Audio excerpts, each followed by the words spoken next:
الله وبركاته. الحمد لله رب العالمين والصلاة والسلام على أشرف الأنبياء والمرسلين نبينا محمد وعلى آله وأصحابه أجمعين وبعد. يقول الله سبحانه وتعالى: وما جعلنا القبلة التي كنت عليها إلا لنعلم من يتبع الرسول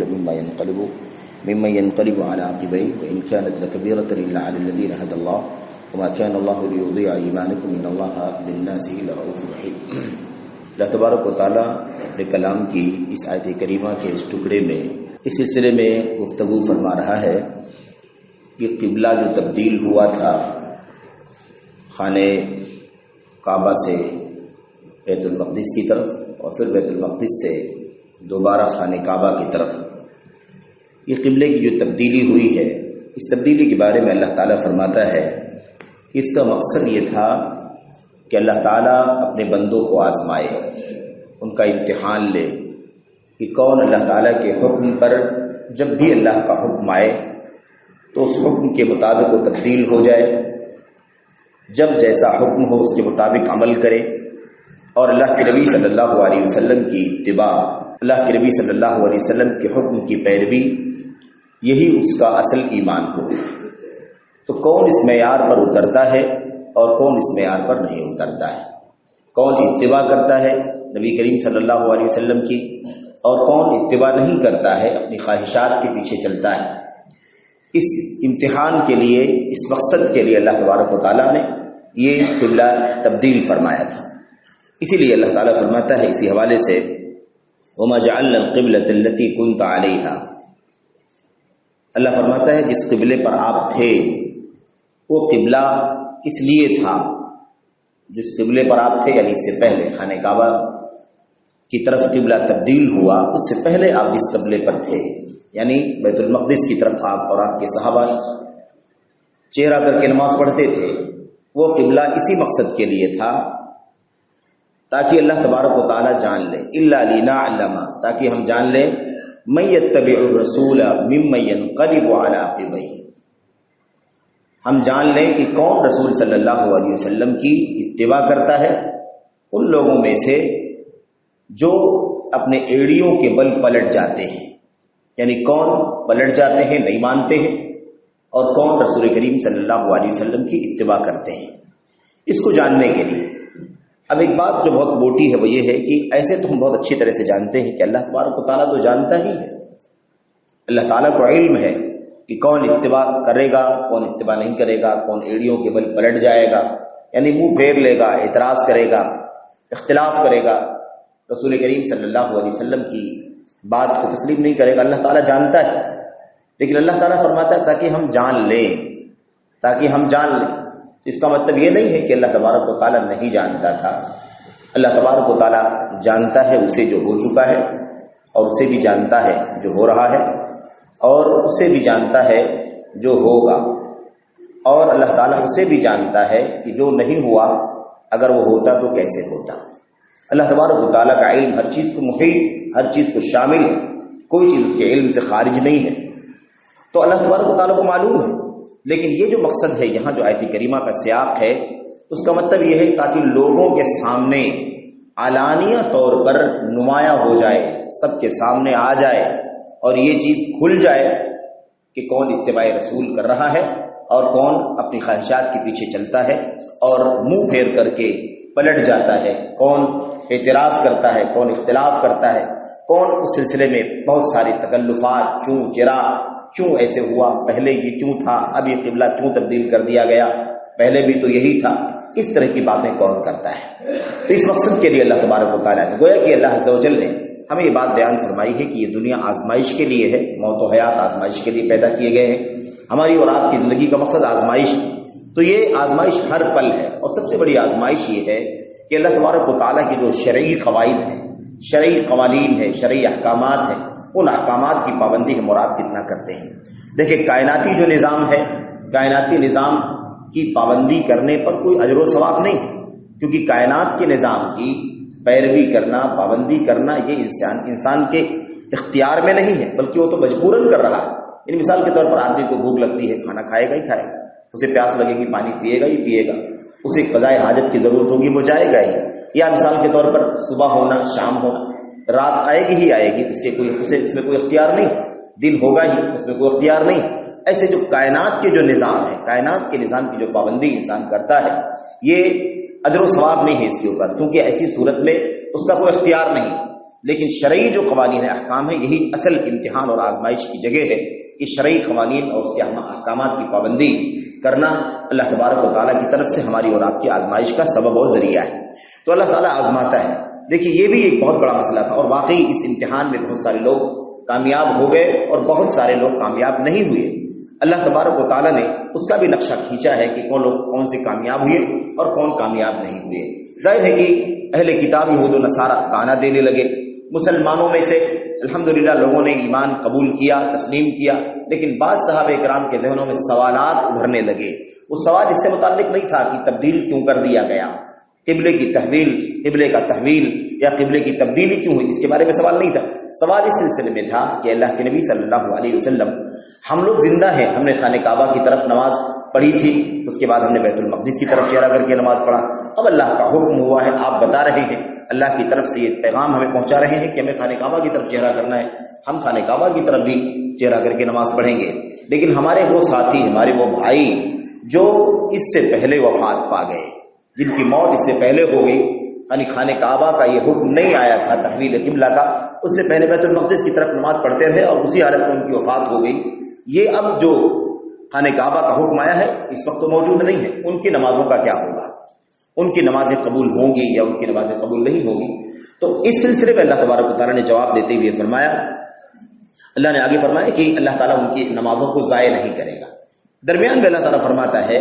کہ یہ چیز بہت گراں تھی، یہ قبلے کی تبدیلی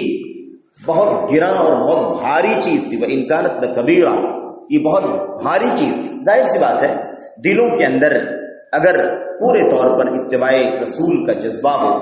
اور آمنا صدقنا سمعنا اطعنا، اگر یہی ایمان بن گیا ہو تو پھر کوئی زحمت نہیں ہوتی، کوئی دشواری نہیں ہوتی، کسی بھی طرح سے کوئی بھی حکم شریعت کا انسان کی طبیعت پر گرا نہیں گزرتا۔ لیکن جب ایمان نہ ہو یا ایمان میں کمی ہو، ایمان میں خلل ہو، تو ظاہر ہے کہ گرا گزرتا ہے، بھاری لگتا ہے، اور اس کی وجہ سے انسان اپنی طبیعت پر بوجھ محسوس کرتا ہے کہ یہ کیا ہے، ایک بار اس قبلے کی طرف، ایک بار اس قبلے کی طرف تبدیل بار بار کیا جا رہا ہے۔ اللہ تبارک و تعالیٰ فرماتا ہے وَإِنْ كَانَتْ لَكَبِيرَةٌ،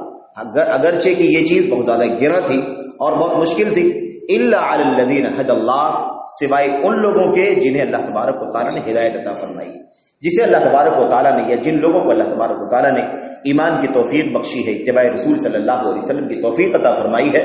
ان کے اوپر یہ چیز گراں نہیں ہے، بلکہ وہ آمادہ ہیں، وہ تیار ہیں کہ اللہ کا حکم جب آئے گا، جو حکم آئے گا ہم اسے تسلیم کر لیں گے، اس میں کسی بھی طرح سے تعامل نہیں کریں گے، تردد نہیں کریں گے، اس میں توقف نہیں کریں گے۔ ایسا نہیں ہوگا کہ ہم سوچیں کہ اس پر عمل کرنا چاہیے، نہیں کرنا چاہیے۔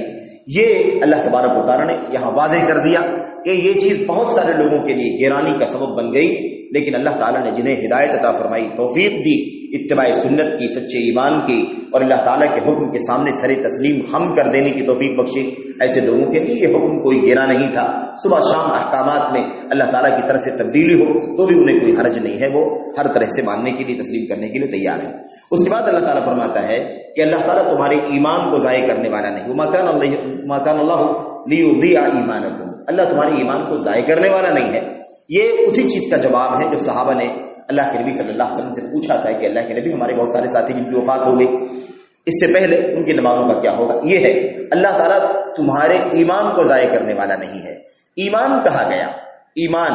ظاہر ہے کہ نماز عمل ہے، اس کے اندر قیام ہے، اس کے اندر رکوع ہے، اس کے اندر سجدہ ہے، اس کے اندر قومہ ہے، اس کے اندر تسلیم، سلام پھیرنا ہے وغیرہ، اور زبان سے زبان کو حرکت دے کر کے بہت سارے اذکار ہیں، قرآن کریم کی آیتیں ہیں، دعائیں ہیں، ان تمام چیزوں کی اللہ تبارک و تعالیٰ کی نماز میں اللہ کا بندہ تلاوت کرتا ہے، پڑھتا ہے، تو یہ اقوال ہیں اور افعال ہیں، قول و فعل ہے نماز کے اندر، یہ عملی چیز ہے، فعلی چیز ہے، قولی چیز ہے، لیکن اللہ تبارک و تعالیٰ فرماتا ہے اللہ تمہارے ایمان کو ضائع نہیں کرے گا۔ نماز کو اللہ تبارک و تعالیٰ ایمان کہہ رہا ہے۔ اب یہاں پر ایک بات واضح ہو جاتی ہے کہ ایمان اور عمل کو الگ الگ کرنا یہ درست نہیں ہے، ایمان کو الگ کرنا اور عمل کو درست الگ کر دینا یہ چیز مناسب نہیں ہے۔ ایمان اور عمل دونوں لازم ملزوم ہیں۔ اگر ایمان نہیں ہے تو عمل کی کوئی حیثیت نہیں ہے، اور اگر عمل نہیں ہے تو صرف دعوی ایمان کی بھی کوئی اہمیت نہیں ہے۔ دعوی ایمان سے بھی کچھ نہیں ہوگا اگر ایمان کا دعویٰ ہے لیکن عمل نہیں۔ مثال کے طور پر ایک شخص کہتا ہے کلمہ توحید پڑھتا ہے اور وہ خاندانی طور پر بھی نسل کے اعتبار سے اور نسب نامے کے اعتبار سے بھی وہ باپ دادوں سے ہی مسلمان خاندان سے ہی اس کا تعلق ہے، لیکن وہ کبھی بھی نماز نہیں پڑھتا۔ مثال بہت سارے ایسے لوگ ملیں گے سماج کے اندر جو نماز کبھی بھی نہیں پڑھتے لیکن روایتی طور پر مسلمان ہے، وہ ان کا نام مسلمان ہے، ان کے باپ کا نام دادا کا نام مسلمان ہے، پورا شجرہ اوپر تک جائیں گے کافی دور تک تو بھی ہمیں آپ کو ملے گا کہ وہ مسلمان خاندان کا ہے، مسلم ہے وہ، لیکن نماز کبھی نہیں پڑھتا ہے۔ ایک ہے کہ نماز پڑھتا ہے لیکن کوتاہیاں کرتا ہے، سستی کرتا ہے، کبھی پڑھتا ہے کبھی نہیں پڑھتا ہے، اس کا مسئلہ تھوڑا مختلف ہے۔ لیکن ایک شخص نماز پڑھتا ہی نہیں، حتیٰ کہ جمعے کی نماز کے لیے بھی وہ نہیں آتا، اسے نماز سے کوئی سروکار نہیں ہے، بس ایک خاندانی طور پر نسلی طور پر نسب نامے کے اعتبار سے مسلمان ہے۔ اس طرح کے مسلمان جو موجود ہیں ان کے بارے میں کیا حکم ہے؟ ان کے بارے میں کیا حکم؟ یہ مسئلہ عقیدے کے اندر موجود ہے۔ اہل علم نے مستقل کتابیں لکھی ہیں، چھوٹی کتابیں، بڑی کتابیں، اور بڑی کتابوں کے ضمن میں اس مسئلے کو ذکر کیا ہے کہ میرے بھائیوں، جو شخص مجرد عمل سے خالی ہو، جو شخص ایمان کلمہ پڑھتا ہو، زبان سے اقرار کرتا ہو اور دل سے مانتا ہو، لیکن ہمیں نہیں معلوم کہ دل میں کہاں تک وہ مانتا ہے نہیں مانتا ہے، کیونکہ دل کا تعلق اللہ سے ہے، اللہ کے غیب کے علم سے، جس کا تعلق اللہ تبارک و تعالیٰ سے ہے۔ تو اب عمل ایک ایسی چیز ہے جو ایمان کا عملی ثبوت ہے، ایک قول عملی ثبوت ہے اور ایک عمل عملی ثبوت ہے، جس سے پتہ چلتا ہے کہ انسان ایمان والا ہے۔ جو چیز دل میں ہے اس کا علم ہم اور آپ کو نہیں ہو سکتا۔ اب دیکھیے کہ ایک شخص کلمہ پڑھا ہوا ہے، خاندانی مسلمان ہے، لیکن نماز کبھی بھی نہیں پڑھتا مثال کے طور پر، اور نماز ظاہر ہے کہ اسلام کا ستون ہے، دین کا ستون ہے، پلر ہے، عمود الدین ہے وہ۔ ایسی صورت میں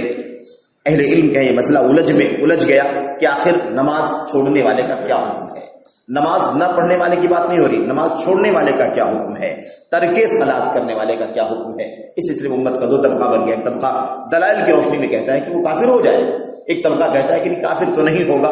اگر وہ ایمان رکھتا ہے مانتا ہے تو کافر نہیں ہوگا، لیکن بہت بڑا مجرم ہوگا۔ یعنی اللہ تبارک و تعالیٰ کی توحید میں خلل کے بعد، عقیدے کے فساد کے بعد اگر سب سے بڑا کوئی جرم ہے تو وہ نماز کے سلسلے میں اس کی کوتاہی کرنا ہے، ترک صلاۃ، نماز چھوڑنا ہے۔ اس نماز جیسی عبادت کے بارے میں اگر ایک شخص نماز نہیں پڑھتا ہے، اس سلسلے میں مسئلہ موجود ہے کہ اس کا مطلب یہ ہے کہ اس کے جو اندر کا ایمان ہے وہ ایمان بھی درست نہیں ہے۔ مجرد ترک عمل یعنی بالکلیہ عمل نہ کرنا، یہ اس بات کی دلیل ہے کہ وہ شخص مومن نہیں ہے، مسلمان نہیں ہے۔ یہ پوری کتاب کے اندر اہل علم نے ساری تفصیلات پیش کی ہیں، اور اس سے واضح ہوتا ہے کہ جو لوگ ترک عمل یعنی پورے طور پر بالکلیہ عمل نہیں کرتے ہیں، صرف ایمان زبان پر ہے، اللہ تبارک و تعالیٰ کے لیے، اللہ تبارک و تعالیٰ پر کی توحید کے لیے اور رسالت پر اقرار کے لیے صرف زبان سے اقرار کرنا کافی نہیں ہے، بلکہ عملی ثبوت دینا ضروری ہے۔ تو زبان سے کہنا، دل سے تصدیق کرنا اور عملی تطبیق دے کر کے اس کا عملی ثبوت پیش کرنا، یہ تینوں چیزیں مطلوب ہیں تو ایمان درست ہوتا ہے۔ اللہ تبارک و تعالیٰ نے نماز کو ایمان کہا ہے، یہ بہت ہی واضح دلیل ہے کہ عمل ایمان میں داخل ہے۔ مرجئہ کی بات آئی تھی کل یا اس سے پہلے، مرجئہ یعنی امت کا ایک فرقہ جو امت محمدیہ کی طرف منسوب ہے، جس کا یہ عقیدہ ہے کہ جیسے کفر اور شرک کے ہوتے ہوئے کوئی عمل، شرک و کفر کے ہوتے ہوئے، عقیدے کے فساد کے ہوتے ہوئے کوئی عمل قبول نہیں ہوتا، یہ جیسا کہ ہم اور آپ جانتے ہیں کہ مسلم عقیدہ ہے، ایسے ہی وہ کہتے ہیں کہ اگر انسان کا ایمان ہے، کلمہ توحید وہ پڑھتا ہے، تو اس کے ہوتے ہوئے کوئی گناہ، کوئی نقصان نہیں پہنچاتا۔ جیسے ایمان کے فساد، عقیدے کے فساد کے ہوتے ہوئے کوئی عمل قبول نہیں ہوتا، ایسے ہی ایمان کے درست ہونے کی وجہ سے، کلمہ شہادت پڑھ لینے کی وجہ سے، عقیدے کا اعتراف کر لینے کے ساتھ ساتھ کوئی بھی گناہ نقصان نہیں پہنچاتا۔ اب ایسے لوگ یہ سارے گناہ کرتے، نماز بھی نہیں پڑھتے، روزہ بھی نہیں رکھتے، عقیدہ بھی، دیگر بہت سارے کام بھی نہیں کرتے، اور ان کا سوچنا یہ ہے کہ ایمان تو ہے، مسلمان تو ہم ہیں، عمل کی کوتاہیوں سے کوئی فرق نہیں پڑتا۔ یہ فرقہ مرجئہ کہلاتا ہے، جو عمل کو ایمان سے دور کرتا ہے، اس کی کوئی گنجائش شریعت کے اندر نہیں ہے۔ آپ دیکھ رہے ہیں صحیح بخاری کے اندر امام بخاری رحمۃ اللہ علیہ نے لکھا ہے، اس بات کا بیان کہ روزہ ایمان میں ہے، اس بات کا بیان کہ زکوٰۃ ایمان کا حصہ ہے، اس بات کا بیان کہ سچ بولنا ایمان کا حصہ ہے۔ ایسے ہی مختلف ابواب، 25 ابواب امام بخاری رحمۃ اللہ علیہ نے قائم کیا ہے، جس میں یہ ثابت کیا ہے کہ عمل یہ ایمان کا حصہ ہے، عمل یہ ایمان کا حصہ ہے، تو ایمان کو، عقیدے کو الگ کر دینا، عمل کو الگ کر دینا اور کہنا کہ ہم ایمان والے تو ہیں، عمل نہیں ہے تو کوئی فرق نہیں پڑے گا، یہ ایمان کے خلاف ہے۔ جس کے پاس عمل نہیں ہے، یعنی عمل نہیں کرنا چاہتا ہے، وہ عمل کرنا ایمان میں نہیں سمجھتا ہے، ایسے شخص کا ایمان بھی درست نہیں ہے۔ ہاں، انسان عمل کرتا ہے، بشری تقاضے کے مطابق انسان ہونے کے ناطے اس سے کہیں چوک ہوتی ہے، غلطی ہوتی ہے، کوتاہی ہو جاتی ہے، اسے اللہ تبارک و تعالیٰ کی ذات سے امید رکھنا چاہیے کہ اللہ تعالیٰ معاف کر دے گا، اور اسے توبہ و استغفار بھی کرنا چاہیے۔ تو اللہ تعالیٰ فرماتا ہے اللہ تمہارے ایمان کو ضائع نہیں کرے گا۔ صاف صاف دیکھیے آپ کہ اللہ تعالیٰ نے نماز کو ایمان کہا ہے، جبکہ نماز یہ عمل ہے اور عمل کو ایمان کہہ رہا ہے، اس کا مطلب اللہ تبارک و تعالیٰ کے ہاں عمل کی یہ حیثیت ہے، اس کا یہ مقام ہے۔ اس کے بعد اللہ تعالیٰ فرماتا ہے ان اللہ بالناس لرؤوف الرحیم، بے شک اللہ تبارک و تعالیٰ لوگوں پر بہت زیادہ رحم کرنے والا ہے، رؤوف ہے، بہت زیادہ مہربان ہے، اور رحیم ہے، بہت زیادہ رحم کرنے والا ہے۔ میرے بھائیوں، اللہ تبارک و تعالیٰ لوگوں پر بہت زیادہ مہربان ہے، بڑا رحم کرنے والا ہے۔ یہ دونوں الفاظ رؤوف اور رحیم، دونوں صیغے، دونوں الفاظ رحمت ہی کا معنی دیتے ہیں۔ رحمت، شفقت، نرمی، یہ معنی دونوں کا ہے، رحمت کا بھی اور ایسے ہی رافت کا بھی۔ رافت سے رؤوف بنا ہے اور رحمت سے رحیم کا وصف آیا ہوا ہے، لیکن رؤوف کے اندر رحمت کی مقدار رحیم سے زیادہ ہے۔ رحیم کے اندر جو رحمت ہے اس سے زیادہ رحمت پائی جاتی ہے رؤوف کے اندر۔ رافت کا مقام رحمت سے اونچا ہے، اس لیے اللہ تبارک و تعالیٰ نے یہاں دونوں باتوں کا ذکر کیا ہے۔ ظاہر ہے کہ جب اعلیٰ درجہ موجود ہے تو اس سے کم والا درجہ بھی موجود ہے، اس لیے اللہ تعالیٰ نے فرمایا کہ اللہ تعالیٰ بہت زیادہ رافت کرنے والا ہے اور بہت زیادہ رحم کرنے والا ہے۔ اللہ کے نبی صلی اللہ علیہ وسلم کی حدیثوں سے پتہ چلتا ہے کہ اللہ تبارک و تعالیٰ کی مہربانی اتنی زیادہ ہے، اللہ تعالیٰ کا رحم اتنا زیادہ ہے جتنا ایک ماں اپنے بچے پر رحم کرتی ہے اس سے بھی زیادہ۔ اسی لیے ایک جنگ کے موقع پر جب بہت سارے قیدی آئے تھے، اس کے اندر مرد بھی تھے، غلام اور عورتیں بھی قیدی بن کر کے آئی تھی، اللہ کے نبی اور صحابہ کرام موجود تھے۔ اللہ کے نبی اور صحابہ نے دیکھا کہ ایک خاتون ہے جو قیدی بن کر کے آئی ہے اور اسے اپنے بچوں سے اتنی محبت ہے کہ اسے اس کے اپنے بچے ساتھ میں نہیں ہے تو قیدیوں میں اور جو بچے موجود ہیں ان بچوں کو لیتی ہے، اور جیسے ہی بچہ شیر خوار دودھ پلانے کی عمر کا بچہ اسے ملتا ہے وہ اسے ہاتھ میں لیتی ہے، گود میں اٹھا لیتی ہے اور اپنے سینے سے لگا لیتی ہے، اسے دودھ پلانے لگتی ہے اور چپکا لیتی ہے اپنے جسم سے، اپنے سینے سے۔ اللہ کے نبی صلی اللہ علیہ وسلم نے صحابہ کرام کو مخاطب کر کے کہا ساتھیوں یہ بتاؤ احادہ طارحۃ ولدھا فی النار، کیا کوئی تصور کر سکتا ہے، کیا کوئی توقع کر سکتا ہے کہ یہ عورت جو ہے، یہ ماں اپنے بچے کو جہنم میں پھینک سکتی ہے؟ یعنی ایک ماں کو اتنی محبت ہے اپنے بچے سے کہ اسے اپنے دوسرے کے بچے کو اپنے گلے سے لگا رہی ہے، سینے سے لگا رہی ہے، اسے دودھ پلا رہی ہے۔ اللہ کے نبی علیہ السلام نے فرمایا تم کیا سمجھتے ہو کہ کیا یہ ماں اپنے بچے کو جہنم میں یا آگ میں جلنے دے گی؟ صحابہ نے کہا اللہ کے نبی صلی اللہ علیہ وسلم کبھی نہیں۔ اتنی محبت ہوتی ہے ایک ماں کو اپنے شیر خوار بچے سے، تو کیسے امید کر سکتا ہے کوئی، کیسے کوئی توقع کر سکتا ہے کہ اپنے بچے کو جہنم میں جلنے دے گی؟ اللہ کے نبی علیہ السلام نے فرمایا کہ جتنی محبت تم دیکھ رہے ہو یہ ماں اپنے بچے سے کر رہی ہے، اس سے کہیں زیادہ اللہ تبارک و تعالیٰ اپنے بندوں پر مہربان ہے۔ للہ ارحم بعبادہ من ہذہ بولدہا، اللہ کے نبی علیہ السلام نے فرمایا کہ اللہ تبارک و تعالیٰ اپنے بندوں پر لوگوں کے بچوں سے ان کی مائیں جتنا محبت کرتی ہیں،